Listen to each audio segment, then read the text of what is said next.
অভিনন্দন বাংলাদেশ, শুধুমাত্র সাপোর্ট করে দোয়া করে সুপার ফোরে চলে যাওয়ার জন্য অনেক বড় ধন্যবাদ এবং অভিনন্দন শ্রীলঙ্কাকে। ভাই, আপনারা আমাদের বুকে আসেন, আমাদেরকে নাগিন ড্যান্স ভুলে, টাইম আউট ভুলে একদম বুকে একদম সুপার ফোরে তোলার জন্য ম্যাচ আপনারা দেখেছেন।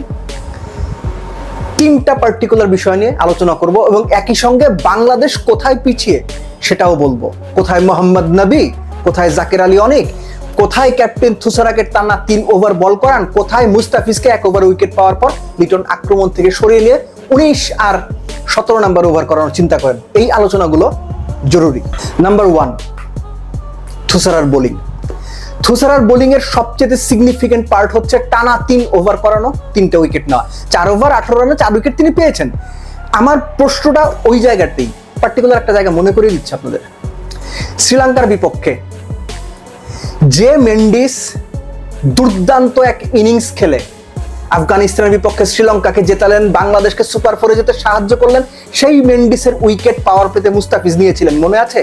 ঠিক তার পরের ওভারে মুস্তাফিজকে লিটন আক্রমণ থেকে সরিয়ে দিলেন। ঠিক তার পরের ওভারে, পাওয়ার প্লের পরের ওভারে আনলেন, মুস্তাফিজ 1 ওভারে 12 দিল। অথচ ক্যাপ্টেন থুসারাকে আফগানিস্তানের বিপক্ষে 2 ওভারে 2 উইকেট পাওয়ার পরও 3rd ওভার করিয়েছেন। 3rd ওভারে তিনি আরেকটা উইকেট নিয়েছেন। This is the difference between unsmart cricket and smart cricket. এখানেই হচ্ছে প্রোঅ্যাক্টিভ ক্যাপ্টেন্সি আর ডিফেন্সিভ ক্যাপ্টেন্সির পার্থক্য। আপনারা বুঝতে পারছেন কিনা আমি জানি না। লিটনটা কবে শিখবেন সেটাও আমি জানি না। একটা উইকেট পাওয়া মাত্র মুস্তাফিজকে কেন সরিয়ে নিতে হবে? কেন আপনার প্রিমিয়ার ফাস্ট বোলারকে 19 আর 17 নাম্বার হিসাব করে সব আপনি ক্যালকুলেশন করবেন? এটা একদম ডাম্বার ক্রিকেট। নাম্বার 2, মোহাম্মদ নবীর ব্যাটিং। 5 রানের লাইফ পেলেন এবং ওই পর্যায় পর্যন্ত মনে হচ্ছিল শ্রীলঙ্কা কোনো পাত্তাই দিচ্ছে না আফগানদের। আফগানরা কোনো মতে 120-30 করবে, শ্রীলঙ্কা হেসে খেলে জিতবে। ভাই, 40 বছরের একজন মানুষ শেষ ওভারে 5টা ছক্কা মারলেন। 5 রানের যে ওয়েলা লাগে তার ক্যাচ ফেলেছিলেন, সেই ওয়েলা লাগেকে 5টা ছক্কা মেরেছিলেন লাস্ট ওভারে। 22 বলে 60 আপনি ভুলে যান। যে ইন্টেন্সিটি, যে কনভিকশন নিয়ে মোহাম্মদ নবী ব্যাট করেছেন, ভাই স্যালুট আপনাকে। আমাদের ফিনিশারকে জাকের আলী অনেক, তিনি চুল ঝাড়া দেন, বসেন, নড়াচড়া করেন, হাঁসফাঁস করেন, 19তম ওভারের 3 বল ব্যাটে লাগাইতে পারেন না। এই হচ্ছে 40 বছরের নবীর সঙ্গে 27 বছরের জাকের আলী অনেকের পার্থক্য। আমাদের সহকর্মী সামিউর রহমান, সামি ভাই একটা লেখা লিখেছেন যে জাকের আলী ফিনিশারের রোলে বাংলাদেশের ফিনিশিং এর জবটাকে জাস্ট ফিনিশ করে দিচ্ছেন। বুঝতেছেন কিনা আমি জানি না। তার অভ্যাস এখন হয়ে গেছে আমাদের প্রিভিয়াস সিনিয়রদের মতো একটা সম্মানজনক জায়গায় নিয়ে যাওয়া, টুকটুক করে খেলা। 11তম ওভারে উইকেটে এসেও তিনি শেষ পর্যন্ত 100-র উপরে স্ট্রাইক রেটে রান রেট নিতে পারেন না। টিম ম্যানেজমেন্ট এগুলো ভাববে? মোহাম্মদ নবীকে দেখে শিখবে? 40 বছর বয়সে যা পারেন মোহাম্মদ নবী, আপনারা 27 বছর বয়সে টকবগে রক্ত নিয়ে সেটা পারেন না। লাস্ট মেন্ডিসের ব্যাটিং, শুধুমাত্র 70%, 68% রান তিনি করেছেন এটা খেলে, সুইপ খেলে। এবং ইন্টারেস্টিংলি তিনি যেভাবে ইনিংসটা গুছিয়েছেন, এই যে 65 রান পর্যন্ত কোনো ছক্কা না মারা, 4 মারা, অনেক বেশি running between the wicket.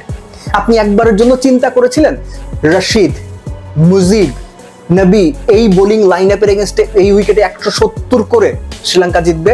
Difficult মনে হচ্ছিল, আমার নিজেরই ডিফিকাল্ট মনে হচ্ছিল। ক্যালকুলেটিভ ক্রিকেটটা তারা খেলেছেন, রশিদ খানকে কোনো উইকেট দেননি, রশিদ খানের বলে আবল তাবল মারতে যাননি, ওই ক্যালকুলেশনটা ছিল। দিস ইজ স্মার্ট ক্রিকেট, যেখানে আমরা পিছিয়ে।